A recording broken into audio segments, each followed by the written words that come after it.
You're listening to the Clean Comedy Podcast with James Creviston and Luke LaCoy.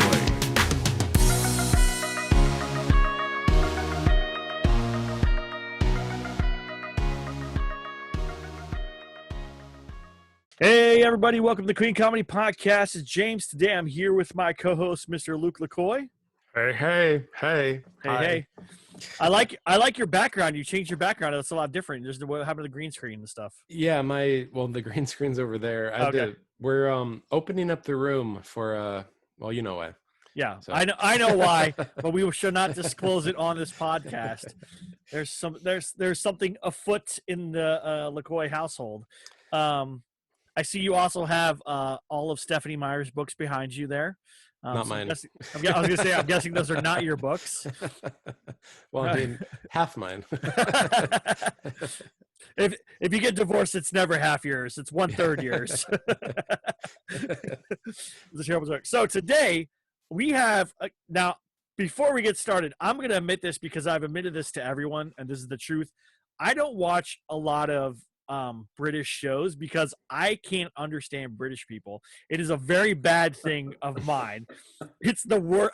I feel bad because I'm like, I want to watch stuff, like I couldn't watch Downton Abbey because I couldn't understand half the stuff they said. My wife loves it. She loves that stuff. But we have a guy from the UK, Daniel, who has this amazing podcast. It's a narrative podcast. This is not narrative. This is just, interview style. But narrative means he has to come up with a whole story. He has actors. He has voices. He has commercials. He has like everything. It's like a scripted radio show, and it is amazing. We're going to let him go into it. And Daniel, please, welcome to the podcast. Well, thank you. Thank you for having me on. It was a surprise to be asked on and to explain the world of Huron City Radio. Yeah. So tell us a little bit about you. A little bit about you and how it kind of got started. Well, it got started because with the pandemic, there was no live performances. I did a couple of shows with a local theater company over here in Southeast Michigan. And we were about to do One Flew Over the Cuckoo's Nest, then COVID came.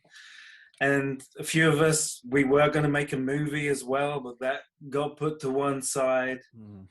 And then when they started to do Zoom shows, I thought, hang on, we can do radio. We don't have to be, we can do shows. I grew up listening to the radio. BBC was always on in the background. Comedy shows, drama shows, mainly kind of comedy in the evening. And so I just thought, I've got a bunch of actors who I know will be good. Let's just sit down and write some stuff. So I kind of had this idea of a spoof radio station.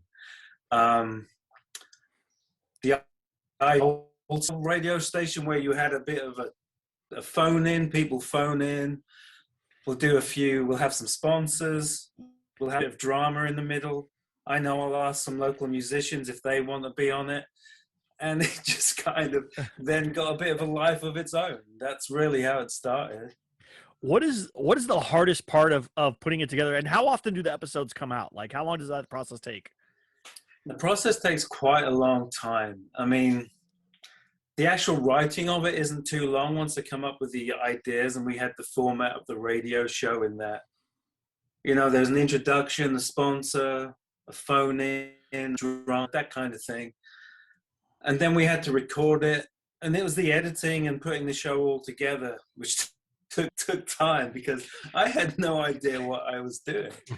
I just kind of got people to send me these files, so I had these files. So I'm literally every step of the way is like, okay, Google, how do I make a radio show?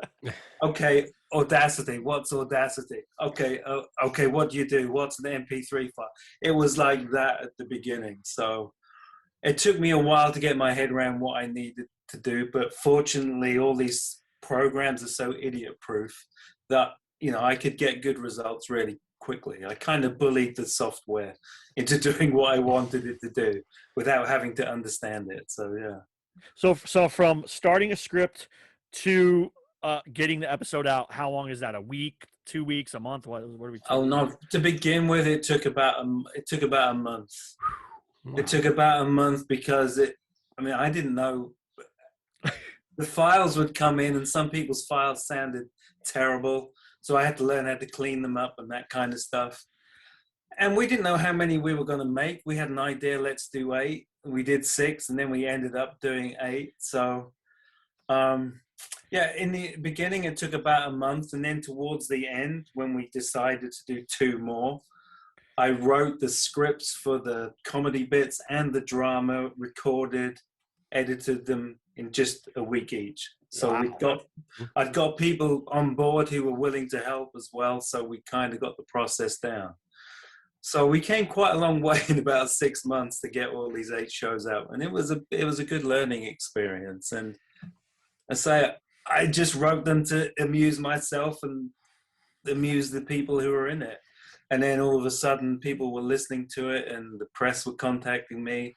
It's like, okay, It's genius. We'll see what will go. Well, that's very kind of you. Well, I mean, it is genius because, what we do, right, this type of podcast, we can do it every week because we can just interview and talk to people and a story. There's not a lot of huge production value in it. But what you do is it's layered. It's like making a TV show or a live show. So you have to put all those layers in there to build something. I mean, no one's doing that. There's some things out there, those like the true crime podcast or whatever, where they have to tell a story, a narrative story. Yeah. But you're adding, like, you have a story and you have actors and you have, like, it's like Frasier and, all these pieces put together to make a show. And it's amazing. And I don't know if I'd have the guts to do what you did, to be honest with you. I mean, it takes guts. We were doing it to please ourselves. There was no idea of, I don't come from a background. I mean, I've always written stuff and I've written fiction just because I'm interested in it, but I don't come from a background of being in any kind of industry. So I had no aims for it. It was just sitting down. Well, does this make me laugh? It might make someone else laugh.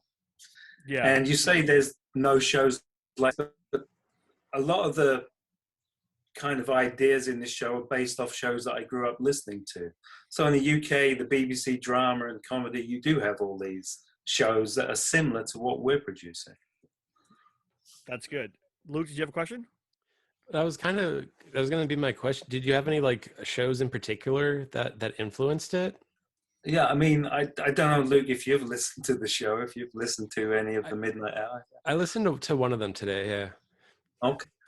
Well, there's a show called Down the Line, which is literally a spoof phone-in show.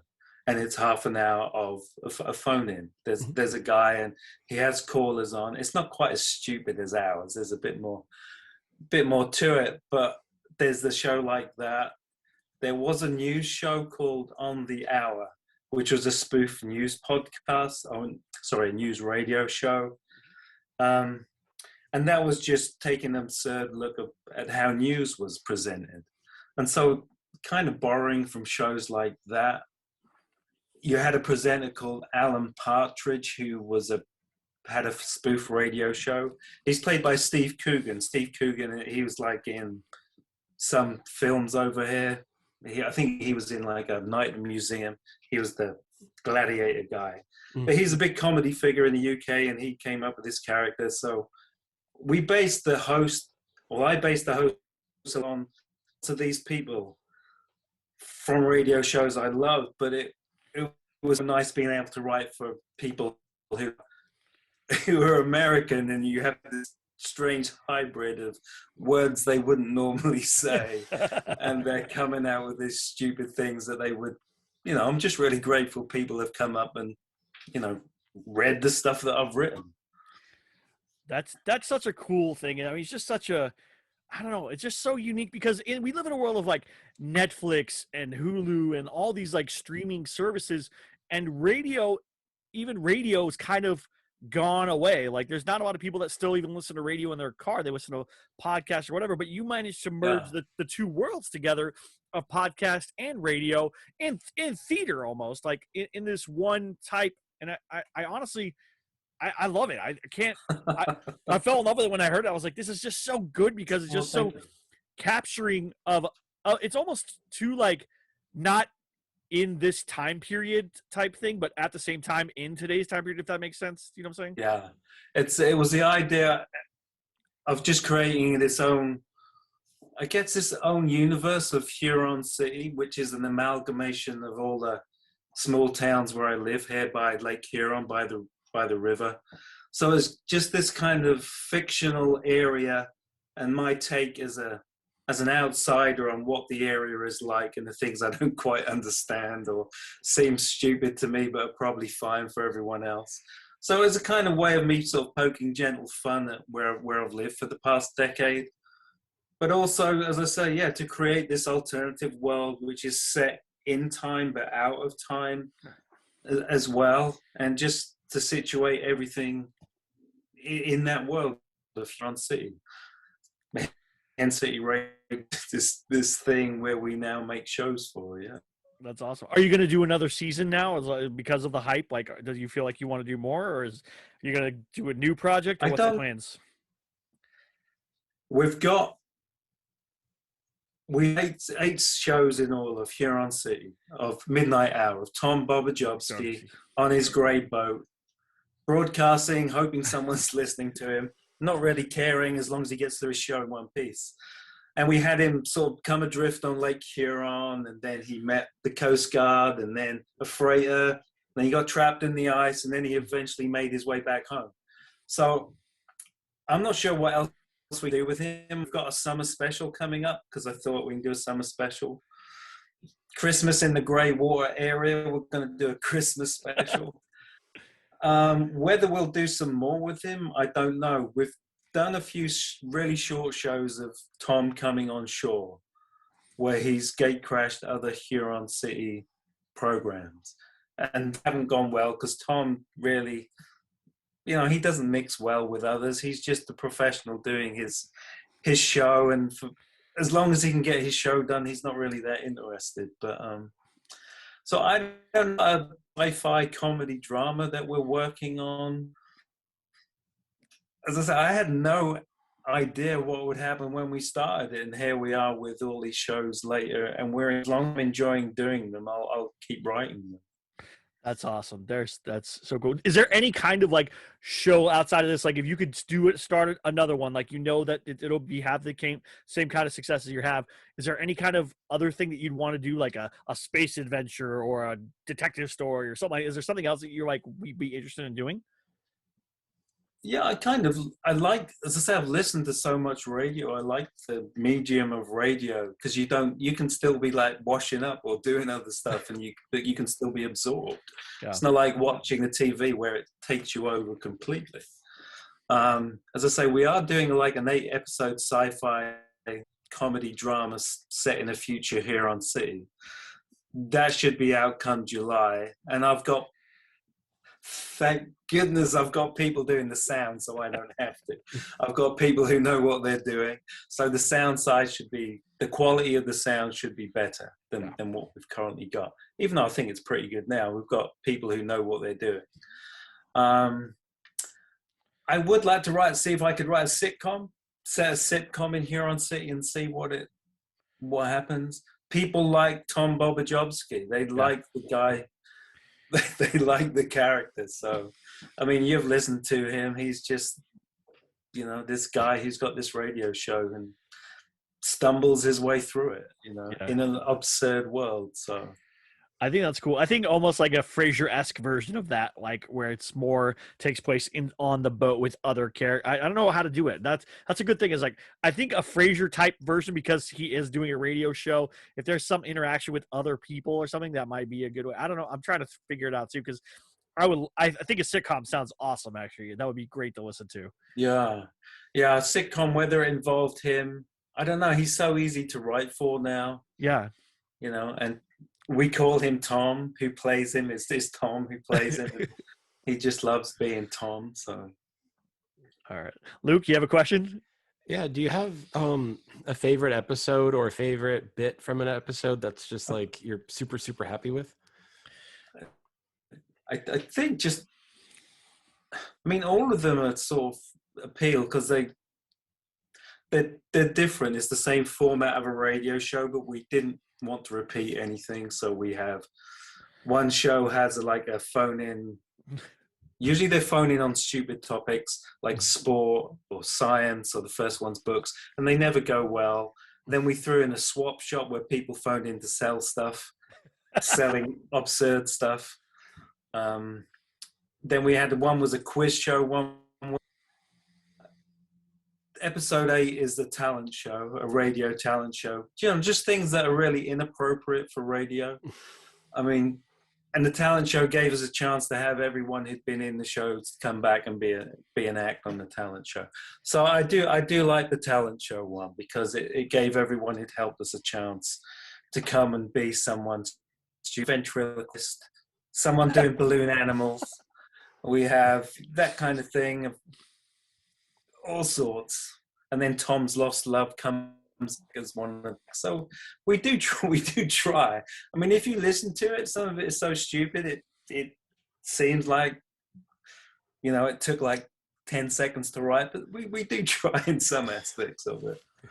I mean, that's the charm of it, right? Is because it is like, it gives a real life feel even with the story. Like the characters are fake, everything's fake, but there's like the moments of awkwardness and weirdness and just unique characters makes it likable and enjoyable, where you feel like it could be a real place with real people doing weird stuff. Yeah. And that's a good feeling. That's something that we don't really have on TV anymore. You don't really get a lot of awkward characters, and if you do, it's like one, like a Kramer or something. Like you don't get a lot of like the whole everybody's weird and awkward, and that's normal, Yeah, everyone's slightly not quite right. And actually Tom Bobbajobski comes across as strange. And then you get his phone in callers, and all of a sudden Tom's your anchor. Yeah. He's your sane one amid the admittance and the people who phone in. And so we that's how we sort of wanted to set it up as well. Like when I grew up, there was pirate radio was big in the 60s, 70s in the UK. To get around the licensing, they would broadcast from a boat. So that's why we stuck Tom on a boat. In a time of social isolation as well, he's on his own in a boat.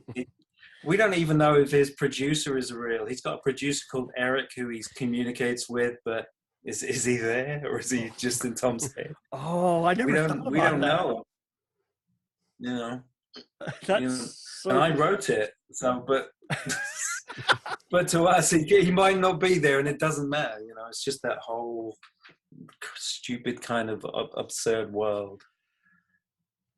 That's hilarious. That's crazy. And then the format that you use for it is just like a standard screenplay format, or do you have like a specific format? Do you do something different? Do you use like a BBC radio format? Like, what's the format that you used to write it? No, on the software that I have, the script, so it just has a play as radio play or radio show. I think I used a radio show, and so it's very similar to a script, except it just has a slightly different layout. So we can time the shows and that kind of thing. And what kind of what do you know? What software you use? I'm just curious. Out of being nerd right now, I use Screenwriter MMS, Movie Magic Screenwriter. Oh yeah. From the Wright brothers, because I use their story software Dramatica to help me with do the drama aspects, and they also provide the screenwriting stuff. So it seems to work. That's cool. We use Fade In. Both Luke and I use Fade In Pro.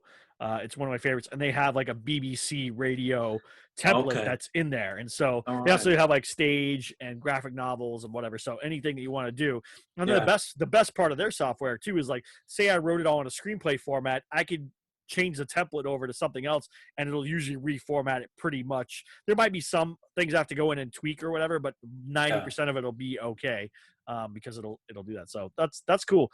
I think the biggest thing that people have trouble with podcast narratives is that it just is a lot of work. Like, it's a lot of work to create a whole world, create a whole universe, but more and more people are doing it. And I hope that format comes back, that we start to see like these radio style podcast shows, because I think it's something that we're too visual. We don't live in our own mind anymore. Like even I read a statistic saying that like most people don't even read books anymore. Like they just listen to audiobooks, which is interesting. Like it's great. At least you're enjoying a book, but like something about reading a book is different than listening to a book. You know what I'm saying?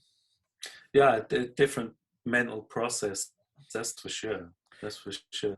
And it is interesting you say about people don't listen to radio, and it's like that's not my experience. That's the experience of being here, because obviously back in the UK or whenever, people listen to BBC radio all the time. Yeah. They have one station which is 24/7 comedy drama shows, new ones, and because they have such a back catalogue going to the 40s and 50s as well, there's just so much stuff. And I guess it was like that here. People tell me, yeah, 50s, 60s, 70s, you had more, and then it just kind of faded away into the radio stations you have today, which are, are adverts with the occasional song in between the advert.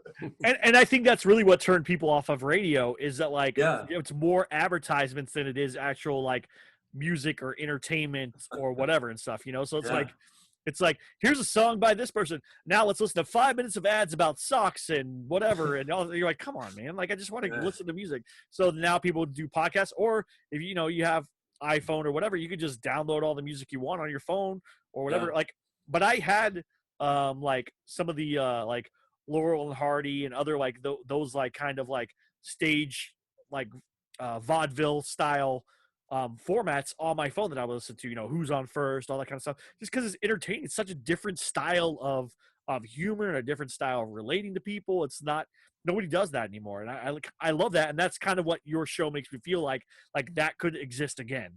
Oh, that's good, and I hope so, because it has been rewarding to do, and we've had a lot of laughs on the way. But it's, once I got around the initial feeling of no idea what I was doing, it is quite a simple process. The technology makes it so easy for anyone to be a producer. There's kind of no excuses.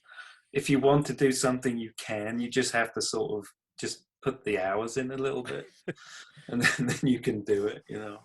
That makes sense. And then you can stick it out, because as I say, I had no idea that anyone would listen to it beyond the area we live in, because some of the jokes are quite specific to the area. But I guess every small town has got its own quirks, so even if you don't know it specifically, you can relate to it. Every area has its own little unique things. Yeah, just unique people, unique sayings or whatever and stuff. So it's really good. Last question: where can people find you? Where can they find the show? And is there a way they can like be a part of it if they wanted to be? Like if somebody wants to like be a voice or help with it or something like that, is that possible? No, it is. We actually, for our last project, we had audition. Oh wow! So usually it's me bothering people and say, "Hey, will you read this? What are you doing on Tuesday? Come and read this bit of nonsense." And I'm really lucky people have gone, yeah, because there's a void, there's nothing else to do. So people who want to be involved, you can find, we're on all podcast hosting places. It's Huron City Radio, Huron, as in Lake Huron. The Midnite Hour is our kind of flagship program, as we call it. If you type in Bobbajobski, Bobbajobski, you will find us, because it's a totally made-up name. So, it's such a good name, though. It's so good. It just kind of rolls off the tongue. Bobbajobski. And there's a joke in there that all my friends in the UK get, and but no one here will get, because it's from a UK thing. So all my friends go, well, do they know what that means over there? I'm like, no, and sometimes I bore them with it, but I tend not to. But we have a website, huroncityradio.com as well. So all the links to all our podcasts are on there as well. Yeah, we'll put links in the show notes too for that. So we'll make sure we link everything for you. Oh, no, that's great. As I say, this has been an absolute sort of blast being asked to come on stuff, and and it's a sort of like a testament to the hard work that everyone else has put in with coming on and being idiots with my words, basically. That's the best. think- That's the best part of being a creative. Is like you're like people enjoy the stuff that I made. This is awesome. Yeah, no, it's been I'm glad I decided to do it. Put it that way. Perfect. We are too. Luke, is there any? How can people find you? Is there anything you want to plug? Luke LaCoy, and I'm offering writing services on Fiverr. So That's right. Luke is. I brought him to the dark side of Fiverr. So now Yeah. he can help people on there. It's so now he's involved in the world of Fiverr. Yeah. You can find me at ComedyPreneur.com, JamesDCreviston.com, or also on Fiverr under James D. Creviston.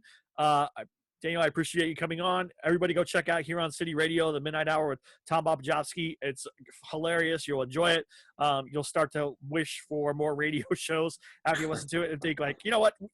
Or you might be inspired. Like I was really thinking like maybe we should do something like that, but I'm like, man, I am overburdened as it is. I don't know if I can do a radio show too, unless I can like do my own voices and stuff, and then it might be cool. I don't know.